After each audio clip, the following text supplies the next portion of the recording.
Bismillahirrahmanirrahim. Assalamualaikum warahmatullahi wabarakatuh.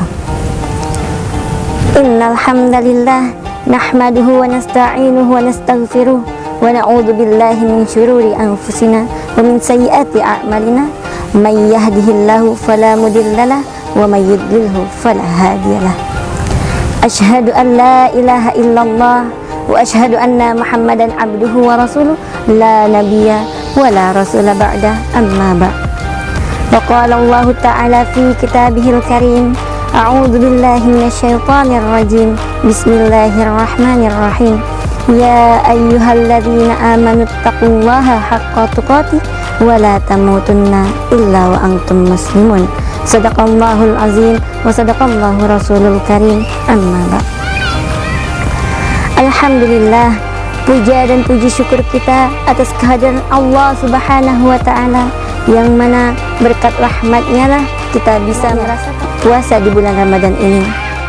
Tak lupa pula salawat dan salam marilah kita haturkan pada Nabi kita, Nabi besar kita, Nabi agung kita, Nabi Muhammad sallallahu alaihi wasallam.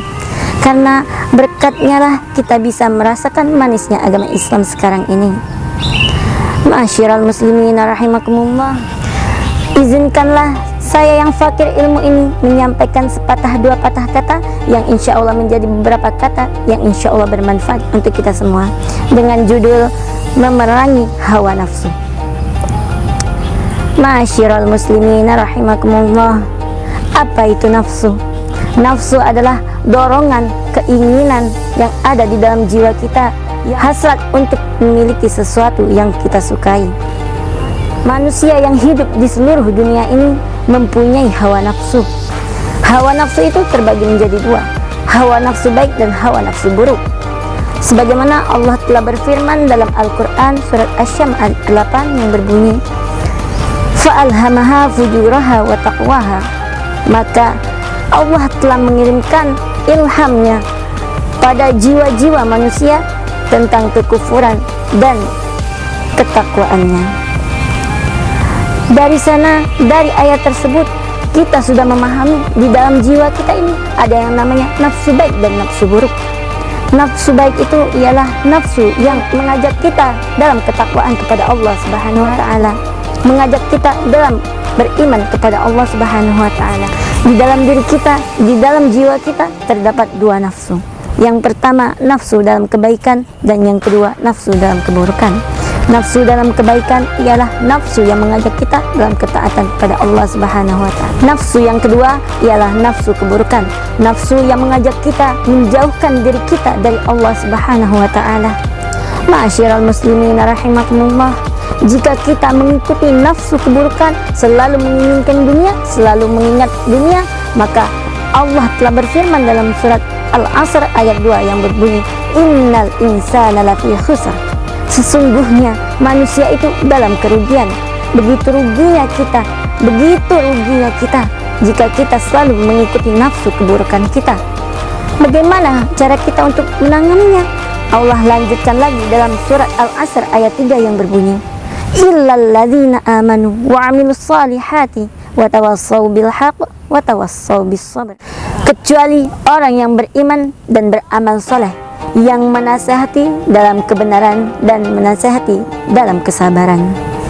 Masya Allah, ma'asyiral muslimin rahimakumullah, orang yang selalu beriman kepada Allah, selalu bertakwa kepada Allah, itulah orang yang beriman, selalu mengingat Allah dimanapun ia berada, dan beramal soleh, mengerjakan seluruh amal perbuatan yang Allah perintahkan.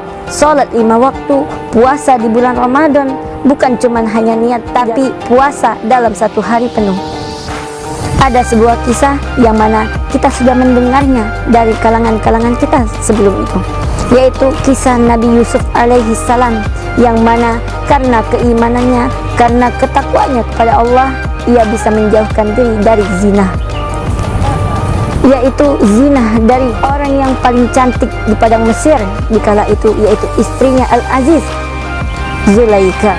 Dan Allah telah menerangkan di dalam Al-Quran surat Yusuf ayat 53 yang berbunyi, A'udzubillahi minasyaitonirrajim. Bismillahirrahmanirrahim. Wa ma ubarri'u nafsi. Innan nafsa la'ammaratun bisu' illa ma rahima rabbi. Inna rabbi ghafurur rahim. Saya tidak mengatakan diri saya ini benar. Saya tidak mengatakan bahwa saya itu tidak salah. Kata Nabi Yusuf, sesungguhnya yang namanya nafsu itu pasti menyuruh kita ke dalam keburukan, kecuali nafsu yang diberi rahmat oleh Allah Subhanahu wa taala. Sesungguhnya Allah Maha Pengampun, Maha Penyayang. Baik, dari sini marilah kita jaga hawa nafsu kita dan kita arahkan hawa nafsu kita ke dalam kebaikan. Insya Allah dengan kebaikan kita, dengan ketaatan kita, kita menjadi ahli syurga. Baik, mungkin hanya ini yang bisa saya sampaikan. Saya mohon maaf apabila ada kata-kata yang salah, dan kepada Allah kita sama-sama mohon ampun. Akhirul kalam, wabillahi taufiq wal hidayah. Wassalamualaikum warahmatullahi wabarakatuh.